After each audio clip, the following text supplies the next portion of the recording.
ख़त्म हुआ है। हेडलाइन इन्फ्लेशन एवरेज जो है वो 4.5% रहा, जो कि हमारे जो रेंज है जो हमने डिसाइड की हुई थी स्टेट बैंक की तरफ से टारगेट वो, और गवर्नमेंट का भी वही टारगेट था 5 to 7%, तो उससे स्लाइटली नीचे की साइड पे था, but was close to the target. जो नेक्स्ट ईयर के लिए हमने उसकी प्रोजेक्शन है वो भी मैं आपसे बाद में शेयर करता हूँ, लेकिन जो इसमें जो कंट्रीब्यूटरी फैक्टर्स थे ओबियसली एक तो फूड इन्फ्लेशन जो है उसमें काफ़ी ड्रास्टिक पिछले साल जो है वो कमी आई, और उसके साथ साथ जो है वो जो कोर इन्फ्लेशन है जो कि ज़्यादा स्टैटिक रहता है और उसमें कमी कम होती, तो उसमें भी आहिस्ता आहिस्ता पिछले साल के अंदर कमी आई, और जो पिछला महीना था जून का महीना उसमें ये कम हो गए तो अब 7.2% के करीब आ गया कोर इन्फ्लेशन। और इसी तरह जो हमारा हेडलाइन इन्फ्लेशन है पिछले महीने जून में ये 3.2% था। तो आपने देखा होगा कि अप्रैल के अंदर जो है वो इन्फ्लेशन हेडलाइन जो है वो बॉटम आउट हुआ और ये तकरीबन 0.3% के करीब आके तो इसने बढ़ना शुरू कर दिया, और पिछले 2 माह में मई और जून के अंदर इसमें इजाफा हुआ है, और आगे भी हम देख रहे हैं कि इसका अगले साल जो है वो थोड़ा शुरू में कम इजाफा है, उससे आगे थोड़ा ज़्यादा इजाफा है, बट इसका नॉर्मल जो स्टांस है हमारा वो वही रहेगा। और इसके साथ साथ जो हम देख रहे हैं कि चूँकि एनर्जी प्राइसेस अभी रिसेंटली कुछ उसमें एडजस्टमेंट्स हुई हैं और आगे चल के बेस इफ़ेक्ट जो है वो उसका भी वो फेवरेबल नहीं रहेगा, तो उसका भी इम्पेक्ट जो है वो नेक्स्ट ईयर में आएगा। तो इस सब चीज़ों को देखते हुए कमेटी ने ये डिसाइड किया, और उसके अलावा बाकी के जो हमारे इंडिकेटर्स हैं जिसमें ख़ासकर जो है वो एक्सटर्नल अकाउंट की हमारी सिचुएशन है उसको भी रिव्यू किया, और उसके बेस पे कमेटी ने डिसाइड किया कि हम जो है वो इस साल का इस कमेटी में इन्फ्लेशन इसका जो रेट है वो उसको मेंटेन रखें। ख़ासकर एक्सटर्नल अकाउंट के ऊपर बहुत ज़्यादा केयरफुली उसको रिव्यू किया गया, और उसके अंदर रिसेंट जो चेंजेस आई हैं उसके ऊपर काफ़ी फोकस किया गया। और आपने देखा होगा कि हमारे इंपोर्ट्स जो हैं वो पिछले साल जो 24 का साल था उसके मुकाबले में 25 में उसमें सब्सटेंशियल इंक्रीज़ आया। जो 24 के अंदर 53 बिलियन डॉलर्स के इंपोर्ट्स थे, जो 2025 में बढ़ के तो तकरीबन 59 बिलियन जो है 59.1 बिलियन डॉलर्स वो हो गए। तो इसके अंदर जो ओवरऑल इंक्रीज़ था वो तकरीबन 11% के करीब था, 11.1%। लेकिन ज़्यादा जो इसमें देखने की बात है कि नॉन ऑयल इंपोर्ट्स में कैसे उसमें चेंज आया। तो नॉन ऑयल इंपोर्ट्स जो हैं वो 16% से बढ़े हैं, और ये इस चीज़ को भी इंडिकेट करता है कि हमारे जो इंपोर्ट्स हैं उसमें एक ब्रॉड बेस्ड ग्रोथ हुई, और साथ में इकनॉमिक एक्टिविटी ने चूँकि पिकअप करना शुरू किया है, तो उसमें अदर देन ऑयल इंपोर्ट्स जो है वो भी काफ़ी सब्सटेंशियल इंक्रीज़ आया है। और साथ साथ जो है वो हमारे जो दूसरे करंट अकाउंट के हमारे कंपोनेंट्स हैं जिसमें रेमिटेंसेस हैं, एक्सपोर्ट्स हैं, उसमें भी आया है, थोड़ा इजाफा हुआ है उसमें भी, लेकिन एक्सपोर्ट्स का इजाफा जो है वो काफ़ी कंटेन्ड है एज़ कम्पेयर टू रेमिटेंसेस। तो लास्ट ईयर एक्सपोर्ट्स जो है वो 4% से थोड़ी ऊपर बढ़ी हैं, जो कि वो रिलेटिवली कम थी, उसको मज़ीद जो है वो बेहतर होना चाहिए ताकि हम अपना करंट अकाउंट जो है उसको मेंटेन कर सकें, सरप्लस या उसके डेफिसिट को कंटेन कर सकें। रेमिटेंसेस का बहुत अच्छी आपने देखा ग्रोथ है पिछले साल, और ये 38 बिलियन डॉलर टोटल रेमिटेंसेस थी as against 38.3 billion dollar as against last year 30.3 billion dollar. तो तकरीबन 8 बिलियन डॉलर का इसमें इजाफा हुआ है। उसके बहुत सारे कंट्रीब्यूटिंग फैक्टर्स हैं, लेकिन एक जो की कंट्रीब्यूटिंग फैक्टर है कि बहुत सारे रेमिटेंसेस जो पहले हमारे इनफॉर्मल चैनल से आ रहे थे वो फार्मल चैनल में आने शुरू हुए हैं। उसमें गवर्नमेंट की स्कीम जो इंसेंटिव स्कीम आपको पता है कि हमने अनाउंस की हुई थी, उसका भी बड़ा कंट्रीब्यूशन है। इसके अलावा एक्सचेंज रेट के जो डायनामिक्स हैं वो, और ओपन मार्केट के मुकाबले में जो इंटर बैंक की और एक्सचेंज कंपनीज़ की परफॉर्मेंस है वो भी उसमें भी काफ़ी उसका कंट्रीब्यूशन है। तो बहरहाल इसका नेट रिज़ल्ट हमारे पास ये निकला कि हमारे 8 बिलियन डॉलर से रेमिटेंसेस जो है वो बढ़े, और उसी के नतीजे में हमारा इस साल जो है वो करंट अकाउंट जो फिस्कल ईयर 25 हुआ ख़त्म हुआ उसमें करंट अकाउंट जो है सरप्लस रहा। हमारा करंट अकाउंट आपको पता है कि 2022 के अंदर बहुत ही ख़राब हालत थी, क्योंकि हमारा टोटल डेफिसिट उस वक्त 17.5 बिलियन का था, करंट अकाउंट डेफिसिट $17.5 बिलियन, जो कि 4.7% ऑफ GDP था। तो बहुत ह्यूज करंट अकाउंट डेफिसिट था। अब उसके बाद हमने जब ये मेजर्स लिए तो आपने देखा कि 23 के अंदर उसमें कुछ इम्प्रूवमेंट आई और ये तकरीबन 1% ऑफ GDP के बराबर आ गया। फिर आगे 24 के अंदर उसमें मज़ीद इम्प्रूवमेंट आई जो कि 0.5% ऑफ GDP के करीब आया। और इस साल जो है, जो अभी ख़त्म हुआ है, इसमें हमारा करंट अकाउंट डेफिसिट के बजाय सरप्लस में कन्वर्ट हुआ। और आपको याद होगा कि ये सरप्लस जो है वो हमारा कोई 14 साल के बाद जो है वो सरप्लस आया है और पिछले 22 साल का तकरीबन ये हाईएस्ट सरप्लस है। तो उसी की वजह से हमारी एक्सटर्नल अकाउंट में काफ़ी स्टेबिलिटी आई और इसी की वजह से हम जो है वो स्टेट बैंक की तरफ से इंटर बैंक मार्केट के अंदर हमने जो एक्टिविटी की और उसके नतीजे में हमने काफ़ी सारी जो बाइंग की, तो उसमें हमारे रिजर्व्स के जून 2024 में वो बढ़ के इस साल 14.5 बिलियन डॉलर के करीब जो है वो हो गया था। तकरीबन उसमें $5 बिलियन का एक साल के अंदर इजाफा हुआ। और ये इसके बावजूद इजाफा हुआ कि हमने पिछले साल तकरीबन $26 अरब की हमारी जो $26 अरब से थोड़ी सी ज़्यादा रीपेमेंट्स थी, उसमें उसको सबको डील करने के बाद उसमें से बल्क जो तो रोल ओवर हुआ, लेकिन हमने कोई $10 बिलियन के करीब उसकी रीपेमेंट्स भी की। तो इस सब को डेट को रीपे करने के बावजूद हमारे रिजर्व्स में $5 बिलियन का जो है वो इजाफा हुआ। और उसी की वजह से आपने देखा कि हमारा जो करंट अकाउंट के ऊपर उसका पॉजिटिव इम्पैक्ट रहा और साथ साथ हमारे जो FX मार्केट है उसकी परफॉर्मेंस भी काफ़ी अच्छी रही। और गोइंग फॉरवर्ड भी मैं अभी आपको थोड़ी देर में आगे हमारी प्रोजेक्शन जो है वो शेयर करूंगा, लेकिन इसका ओवरऑल मार्केट के फंडामेंटल्स जो हैं उसके सेंटिमेंट्स पे काफ़ी अच्छा असर रहा। आपने देखा कि हमने जितनी भी हमारी जो इंपोर्ट्स रिलेटेड रिक्वायरमेंट्स हों या दूसरी हमारी FX की रिक्वायरमेंट्स हों, वो भी सब की सब जो है वो उसमें बैंकिंग इंडस्ट्री ने उसको पूरा किया। और इसी वजह से आप अगर देखें तो हमारे जो इंपोर्ट्स हैं, जो मैंने पहले भी अर्ज़ किया कि वो 53 से बढ़कर अब जो है वो 59 बिलियन लास्ट ईयर में हो गए हैं। और इस सब के बावजूद हमारे पास जो है इतना कुशन अवेलेबल था कि हमने उसमें से बाइंग की मार्केट से और अपने रिजर्व्स को बिल्ड अप किया। अब मैं थोड़ा सा आपको ग्रोथ के ऊपर बात कर लेता हूँ, जो इकनॉमिक ग्रोथ है।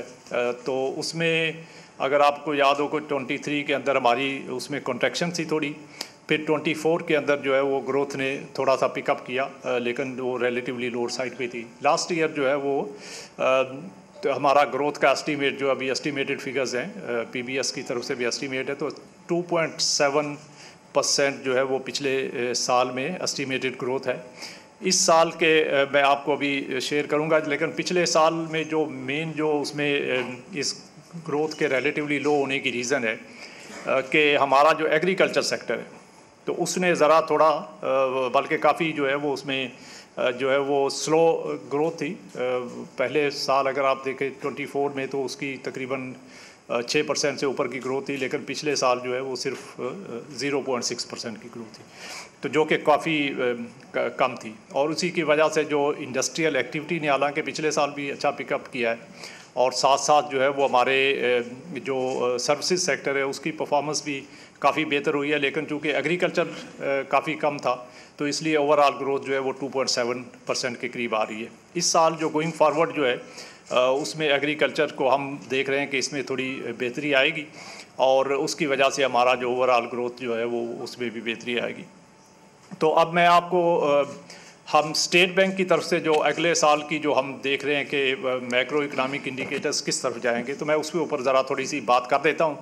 और साथ में मैं आपको जो हमारे जो इस साल के जो अभी फिस्कल ईयर शुरू हुआ है 2026 का, उसमें हमारी जो डेट सर्विसिंग होनी है और उसको हमने किस तरह डील करना है, तो थोड़ा सा उसके ऊपर बात कर दूंगा और फिर मैं आपसे रिक्वेस्ट करूंगा कि आपके अगर कोई क्वेश्चंस हो तो आप बताइए। तो जो नेक्स्ट ईयर के हमारे प्रोजेक्शंस है उसमें मैं आपको 4 की जो हमारे प्रोजेक्शंस है वो शेयर करूंगा। अगले साल जो हमारे ख्याल में अंदाज़ा जो हमारा है कि अगले साल जो इकानमी के अंदर जो की मैक्रो इंडिकेटर्स हैं वो कैसे रहेंगे। तो सबसे पहले इन्फ्लेशन, इन्फ्लेशन का जैसे आपको पता है कि हम कुछ सालों से अपना जो असेसमेंट हमने दिया हुआ है कि हमारा जो मीडियम टर्म टारगेट, जो कि पहले मीडियम टर्म होता था जब हमने शुरू किया था, अब ज़ाहिर है कि ये नेक्स्ट ईयर का भी ये टारगेट है। तो अगले साल में इन्फ्लेशन जो है वो 5 से 7% की रेंज में रहेगा, जो कि हमारा टारगेट है और गवर्नमेंट का भी टारगेट है। और इसमें ये इसके बावजूद रहेगा कि हमारा रिसेंटली जो इन्फ्लेशन के ऊपर कुछ इंक्रीज़ हुआ है और आगे हम देख रहे हैं कि उसमें और थोड़ा सा चेंजेस आएंगी, लेकिन इस सब को भी अकाउंट फॉर करने के बावजूद भी हमारा ख्याल है कि हम मीडियम टर्म टारगेट अपना मीट करने में कामयाब रहेंगे। दूसरा जो और उसके अंदर जो है वो जो कोर इन्फ्लेशन है अभी थोड़ा कम हो रहा है और कुछ और देर कम होता रहेगा, लेकिन उसके बाद इसमें थोड़ा इंक्रीज़ होना शुरू हो जाएगा। लेकिन उस इंक्रीज़ को अकाउंट फॉर करने के बावजूद और हमारे हेडलाइन इन्फ्लेशन में इंक्रीज़ आने के बावजूद भी ओवरऑल जो है वो ये स्टेबलाइज हो जाएगा। कुछ महीने जैसे कि आप देखें कि अभी हमने स्टेटमेंट में भी मेंशन किया, कुछ महीने ऐसे आएंगे कि जिसमें कि ये इन्फ्लेशन जो है हमारे अपर बैंड जो है जो 7% है उसको क्रॉस करेगा, लेकिन जो ओवरऑल एवरेज जो है वो 5 से 7 के दरमियान ही रहेगी। दूसरा जो हम आपसे शेयर करना चाहते हैं और नॉर्मली हम करते हैं वो करंट अकाउंट का जो ट्रेंड है। तो लास्ट ईयर आपने देखा कि हमारा करंट अकाउंट जो है वो सरप्लस में रहा था, लेकिन इसके साथ साथ आपने देखा कि रिसेंट मंथ्स के अंदर इंपोर्ट्स जो है वो काफ़ी बढ़ना शुरू हुई है और उसकी वजह से हमारा जो करंट अकाउंट के डायनेमिक्स हैं वो भी चेंज हो रहे हैं। तो नेक्स्ट ईयर के लिए हमारी असेसमेंट ये है कि जो करंट अकाउंट का हमारा लेवल है वो डेफिसिट रहेगा और वो 0 से 1% के दरमियान रहेगा। तो डिपेंड करेगा हमारी ट्रेड की जो और ग्लोबल ट्रेड की जो सिचुएशन कैसी रहती है और हमारे रेमिटेंसेस का जो लेवल कैसा रहता है और हमारे एक्सपोर्ट्स का परफॉर्मेंस जो है वो कैसा रहता है। लेकिन इस सब के में जो इससे एसोसिएटेड जो रिस्क्स हैं उनको अकाउंट फॉर करने के बावजूद हम ये देख रहे हैं कि ये तकरीबन 0 से 1% के दरमियान 0 to 1% ऑफ GDP इसके करीब जो है वो उसमें रहेगा। फिर हम और इसके अंदर जो रेमिटेंसेस हैं जो कि हमारा एक बहुत ही की कंट्रीब्यूटरी फैक्टर है हमारे जो ओवरऑल करंट अकाउंट को स्टेबलाइज करने में, तो उसके ऊपर हम ख़ास जो है वो हमने नज़र रखी हुई है। और पिछले साल तो बहुत एक्सेप्शनल साल था क्योंकि उसमें काफ़ी सारी डाइवर्शन जैसे मैंने पहले कहा हुई from informal to formal market और कुछ जो है वर्कर्स हमारे भी गए तो उसकी वजह से भी।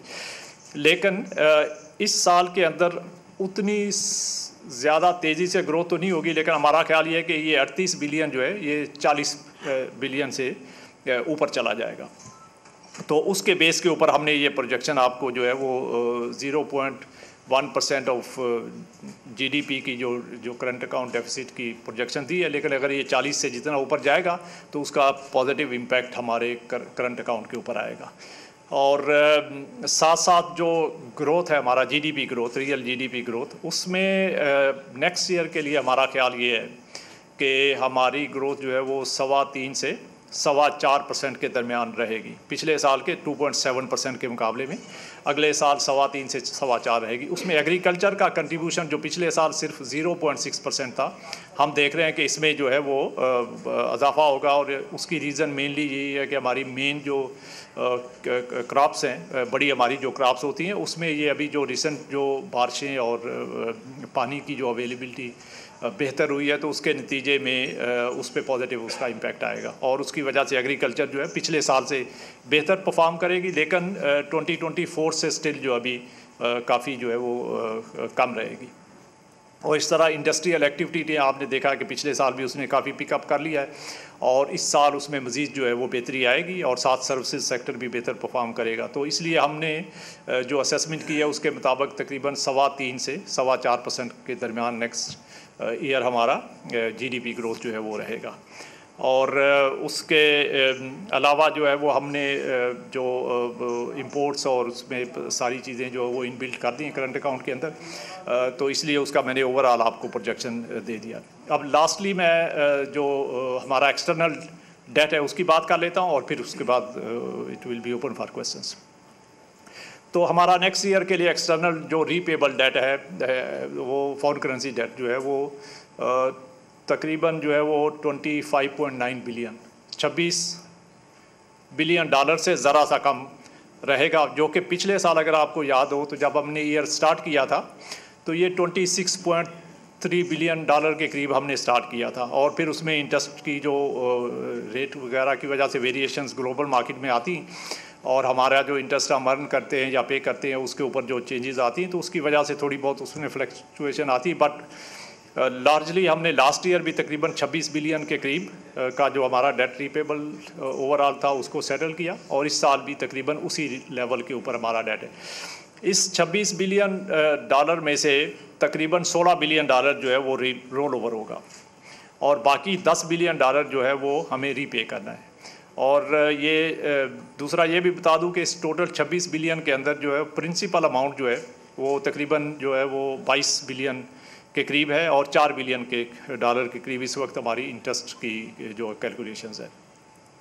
तो इसका मतलब ये हुआ कि 26 बिलियन अगर रोल ओवर होता है जिसमें हमारे बाईलैटरल डिपॉजिट्स और बाईलैटरल कमर्शियल लोन्स और बाईलैटरल जो दूसरे हमारे इंटरनेशनल लोन्स हैं, अगर आप उसको एक साइड पे रख लें तो बाकी 10 बिलियन के करीब हमें रीपे करना होगा, जिसमें इंटरेस्ट और प्रिंसिपल दोनों अमाउंट जो है वो शामिल है। और इसके साथ जो है वो हमारा एक और बहुत जो इम्पॉर्टेंट इन्फॉर्मेशन मैं आपसे अक्सर शेयर करता हूँ और आज भी करना चाहता हूँ वो ये कि आप ये देखें कि हमारा जो एक्सटर्नल डेट है, क्योंकि ये बहुत लोग बात करते हैं कि वो ये तो जी रिज़र्व जो है वो डेट रेज कर करके बढ़ रहे हैं और लोन लिए हैं और उसकी वजह से ये बढ़ रहा है। तो आप ये देखें कि हमारा टोटल एक्सटर्नल डेट जो है वो जून 2026 में 100 बिलियन डॉलर था। मैं पब्लिक डेट की बात कर रहा हूँ जिसमें गवर्नमेंट का डेट और स्टेट बैंक का दोनों शामिल है। तो टोटल जो है वो पब्लिक डेट 100 बिलियन डॉलर के करीब था। और लास्ट क्वार्टर जो एंड हुआ था मार्च का, जो इससे पिछले क्वार्टर से पिछला जो जिस तक का डाटा हमारे पास अवेलेबल है जो कि गवर्नमेंट ने पब्लिश किया हुआ है वो 99.2 बिलियन डॉलर था। तो टोटल हमारा डेट पिछले 3 साल के अंदर तकरीबन उसी लेवल पे है जिस लेवल के ऊपर ये जून 2022 में था। तो इसका मतलब ये हुआ कि हमने कोई नया डेट जो है वो रेस नहीं किया। नया डेट रेज करते हैं लेकिन साथ हम रीपे भी करते हैं। तो ऑन नेट बेसिस हमारा फॉरेन डेट जो है वो उसी लेवल के ऊपर स्टैटिक है फॉर द लास्ट 3 ईयर्स। और इसको ज़रा थोड़ा सा पीछे अगर आप कंपेयर कर लें तो 2015 से लेके 2022 तक, तो इन 7 सालों के अंदर हमारा फॉरेन डेट जो है वो 55 बिलियन डॉलर से foreign public debt 55 billion dollar से बढ़ के 100 बिलियन डॉलर पे गया। तो ये तकरीबन ऑन एवरेज जो है वो 6 बिलियन से थोड़ी ज़्यादा हमारे फॉरेन डेट में इजाफा हो रहा था पर ईयर, हर साल का तकरीबन 6 बिलियन डॉलर। तो पिछले 3 साल के अंदर इसमें कोई इजाफा नहीं हो रहा, ये उसी लेवल के ऊपर तकरीबन स्टैटिक है। तो इसकी वजह से हमें जो है वो डेट रीपेमेंट में इंशाल्लाह गोइंग फॉरवर्ड जो है कोई मुश्किलात नहीं आएंगी। और एक और बहुत अच्छी जो बात मैं आपसे शेयर करना चाहता हूँ कि इस डेट के अंदर भी इसकी कंपोजिशन जो है ये कहाँ से हमने रेस किया हुआ है उसमें बड़ी तब्दीली आई है। तो जो हमारा 22 के अंदर डेट था जून 22 के अंदर, उसमें तकरीबन 43% 43% जो है वो हमारा जो मल्टीलैटरल्स हैं जिनको हम कहते हैं, जैसे जिसमें कि वर्ल्ड बैंक है, एशियन डेवलपमेंट बैंक है, एशियन इंफ्रास्ट्रक्चर इन्वेस्टमेंट बैंक है, इस तरह के दूसरे जो है इंटरनेशनल अदारे जिनसे हमने लिया हुआ है, उनका कंट्रीब्यूशन 43% था। और आपको पता है कि वो ये जो मल्टीलैटरल्स का डेट होता है ये लॉन्ग टर्म होता है, 15, 20, 25 साल के लोन्स होते हैं लॉन्ग टर्म, और उसमें जो रिलेटेड उसका जो इंटरेस्ट कास्ट होती है वो भी थोड़ी कम होती है। तो लेकिन इसके अंदर हमने इस कंपोनेंट को ये रिलेटिवली जो बेहतर डेट है क्योंकि इसकी कास्ट कम होती, इसमें इजाफा किया है। तो ये 43% था जो 2022 के अंदर, ये बढ़ के अब तकरीबन 50% पे चला गया है। तो इस वक्त हमारा जो टोटल डेट है उसमें आधा तकरीबन जो है वो मल्टीलैटरल्स का है, जिसकी कास्ट जो है वो रिलेटिवली लोअर साइड पे। तो इसीलिए आप देखें कि हमारी जो इंटरेस्ट की पेमेंट्स हैं वो हालांकि डेट लेवल सेम है लेकिन इंटरेस्ट की पेमेंट्स हमारी आहिस्ता आहिस्ता जो है कम हो रही हैं, और वो इसके बावजूद कम हो रही हैं कि इंटरनेशनल मार्केट के अंदर हमारा जो इंटरेस्ट रेट्स है वो बढ़ गए हैं काफ़ी। जो पहले कोई 3-4 साल पहले 2% के करीब 1.5% पे भी होते थे, तो वो अब 4, 4.25, 4.5% पे पहुँच गए हैं। तो लेकिन इस डेट रेट इंटरेस्ट रेट के बढ़ने के बावजूद भी हमारी इंटरेस्ट कास्ट जो है वो बढ़ने की बजाय कम हुई है। और उसकी मेन वजह यह है कि हमारे डेट की कंपोजिशन जो है वो चेंज हुई है। और पहले जो ज़्यादा एक्सपेंसिव डेट था जिस पे ज़्यादा इंटरेस्ट होता था, उसकी बजाय अब हमने जो नया डेट लिया है वो ज़्यादा रिलेटिवली जो है वो उस पर इंटरेस्ट रेट कम पे करना पड़ता है। और साथ साथ हमारे डेट का जो मैच्योरिटी का लेवल है, जो कितनी देर के बाद हमें पे करना है, उसमें भी जो है वो उसके ड्यूरेशन में इजाफा हुआ है।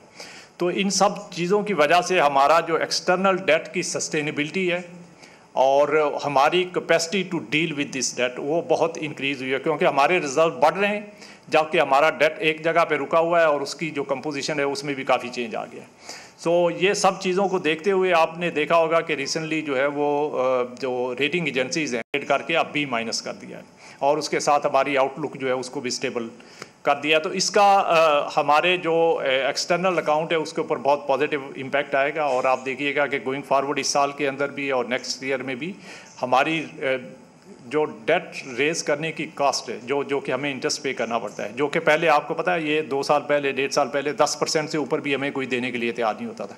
इस वक्त जो है वो हम जो रिसेंट जो डेट रेज कर रहे हैं उसकी कॉस्ट सब्सटेंशली नीचे बहुत कम वो आ चुकी है। और साथ में हमारे पास जो ऑप्शंस हैं डेट रेज करने के लिए वो भी काफ़ी बढ़ गए हैं। तो ये सब जो है वो एक्सटर्नल अकाउंट की स्टेबिलिटी और उसका जो हमारे एक्सचेंज मार्केट और उसके ऊपर इम्पैक्ट भी गोइंग फॉरवर्ड जो है वो बहुत पॉजिटिव आएगा। तो ये गवर्नर स्टेट बैंक ने मॉनेटरी पॉलिसी का ऐलान कर दिया है। आइंदा 2 माह के लिए शरह सूद 11% बरकरार रखने का फैसला किया गया है। इसके साथ साथ फूड इन्फ्लेशन में पिछले साल कमी आई है, ये भी वाजे किया गया। इन्फ्लेशन रेट को स्टेबल रखने के लिए काम कर रहे हैं, पॉलिसीज बनाई जा रही हैं, ये भी बताया गया है। सब्सक्राइब करें और बेल दबाएं ताकि कोई खबर रह न जाए।